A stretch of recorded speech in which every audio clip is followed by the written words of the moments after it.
Well, so there were a few other questions too. You know, one person was asking if you knew like Paul Howe, Eric Yeah, Haney, those guys.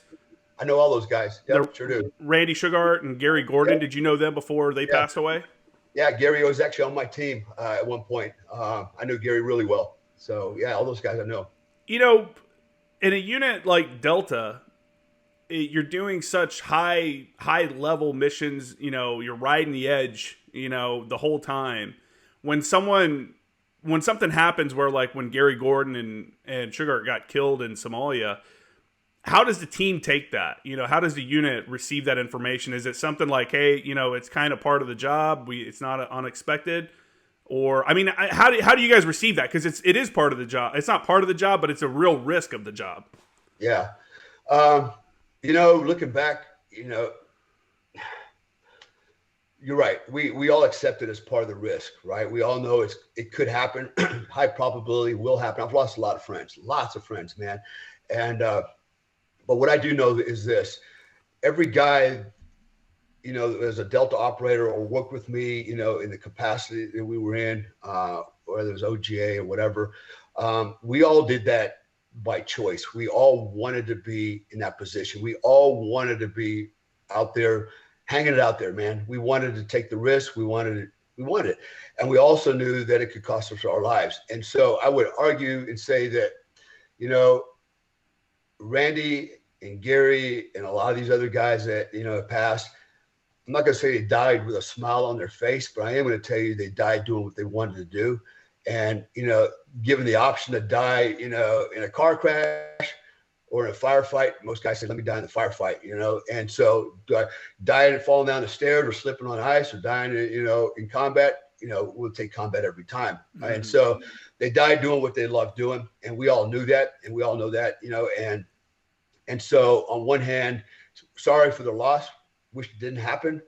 But on the other hand, you almost kind of envy him, like, damn, the guy went all the way to the edge, man, and and he made the ultimate sacrifice for what he believed in, for Mm-hmm. America, for the unit, for all the things that we hold near and dear to our heart. He finally made that ultimate sacrifice. So in one way, we kind of look up to the guy like, damn, that's my hero, and maybe I'll never reach that level. And of course, we don't want to die. We got a lot to live for. But me personally, man, I don't want to die sitting in my chair or in my bed, or car crash or slipping on the ice. Or God forbid, like my commander, man, this guy's a Vietnam veterans, highly decorated, and dies riding a damn lawnmower. lawnmower runs over a general, and I won't mention his Oh, name, but he was my squadron commander and unit commander, and so that's life, But at the end of the day, we all took it pretty well, and we didn't spend a whole lot of time, deliberating over it. It's like okay, they're gone, they're gone. Stay focused on the mission. We got to continue doing what we got to do, and we can't be in any way impeded or slowed down by these heavy hearts. We got to do what we got to do, and I think that's the way of the warrior. At least in the circles that I run, we all kind of just accept it. I had a friend, good friend of mine. He was a SEAL, and he was with me. He's an OGA guy, and thing about OGA is when I went down range, it was usually with one or maybe two other guys like me, and it was us and our band of merry mercenaries, wherever mm-hmm. we were, and so I got to know this guy really well, and I remember when he got married, he and his wife couldn't have any kids, and they really wanted their own child, so they adopted. Now there was a white couple. They adopted a little black baby girl. I think she was probably about 6 months at the time when they got her, and he was so proud, so happy, we got a daughter, and it took him a long time to get there. And when he got her, he was happy. And then less than a year later, he was killed in an IED attack in Baghdad. Just gone like that. It was like totally unexpected. And I'm like, Mm-hmm. wow, I mean, for a minute, the guy was, on cloud nine. He was happy as hell, and then just like that, it's all over. What a tragic story. But I felt, a heavy heart for that, and it's hard to kind of reconcile that. At the end of the day, it's like, damn, why did it have to happen? But I also know that, his name was Mark. he died doing what he loved to do. Of course, he wanted to be around for his new baby girl and his wife, but on the other hand, he was doing what needed to be done, for us and for our country. My mom once asked me, she goes, son, she goes, why do you do what you do? She goes, why do you have to be the one to go downrange all the time and leave your family behind? And I looked at her, I said, Mom, if I don't do it, who's going to do it? Exactly. Yep. There's not a lot of people lining up to do this. And two, those that are lining up, a lot of them can't do it. They're disqualified. So, I'm in a place where I can do it. I've done it, and I enjoy doing it. It's not just me doing it because somebody's got to do it. But if guys like me don't step up to the plate, who the hell is going to do it? Yeah. Right? Somebody's got to do it. And Mark did that. He stood up to the plate and he risked it all and he lost it all. But hopefully his wife and his little girl, man, she's got to be probably 10 years old now, at least, man. They'll be better people for that. Yeah, for sure. That's funny.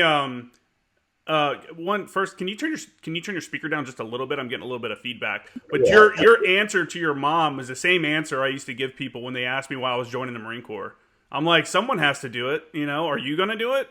No. Well, then I guess I will. It's just somebody has to do it. It can't always be somebody else's kid. Or somebody else's brother. Or, whatever. So I totally respect that. I think we talk about warrior mentality and guys going out in that fashion, and we understand it, but it's probably a lot harder for the families to understand. It's just I don't know. It's a weird thing. Another kind of question that came up, and I think it was in one of the other videos comments. It was talking about during that raid on Modelo Prison. There was a group of Navy SEALs and pararescue guys that jumped in, and they were supposed to come in to do a reconnaissance mission, prior to everybody landing. And I want to say it was either 3 or 4 Navy SEALs were killed as they hit the water. Do you know any details about that? Because I've seen that they parachuted in and that they were just overweight, like their gear that they were carrying was overweight, and they just couldn't make it. Or I've also heard that they... Go ahead. Yeah, so we're actually combining 2 different stories here. So the 4 SEALs that jumped in, that was Grenada. Oh, yeah, my bad. I got so exactly. They were actually overweight. They had too much equipment on them, carrying too much ammo, and basically when they popped chutes, they went under like anchors. And then in Panama, it was Rio Hato, I believe, where the SEALs got engaged there by, I believe it was an armored vehicle. I can't remember what kind of vehicle it was, but some type of armored vehicle. They got engaged there, and they lost some guys in that firefight also. And that was during the initial raid. So yeah, 2 different stories, 2 different times. But one was a parachute related. These guys literally, from all accounts, hit the water and just kept on going down. Because just way too much weight. Which is interesting. We had to be a lot of weight because even if your rucksack is loaded with gear and ammunition, there's enough air pockets in there to give it some buoyancy, Mm-hmm. Even your load bearing equipment, things like that, there's enough air pockets throughout to give you enough buoyancy. So if they didn't have any buoyancy, they must have been carrying freaking, anchors in their rucksacks, because from all accounts, they went right to the bottom. It's crazy too, because these guys, that's their job. Like, you would think if anyone knew that they're going to be overweight going into the water, a Navy SEAL would, or that they could handle it better than anybody. When you were talking about doing the Modelo prison raid and you had issues with the tape sticking and stuff like that, I think it just goes to show that even at these elite levels, shit happens, right? You can't always plan for everything. Is that something that you saw on a somewhat regular basis? Like, even though you're with Delta, you're still having to work through these little things that, you don't even consider, like, the humidity and wherever is too much for the tape to stick. Absolutely, man. So let me put it this way. When you look at equipment today, the uniforms, equipment, all the gear that's out there in the U.S. forces, which, by the way, a lot of foreign forces are now adopting the same stuff that we have. They're creating it as well, right? Most of that had its genesis in the unit. For example, we were using CAR-15s. Okay, that's a Vietnam era vestigial weapon that, but we were using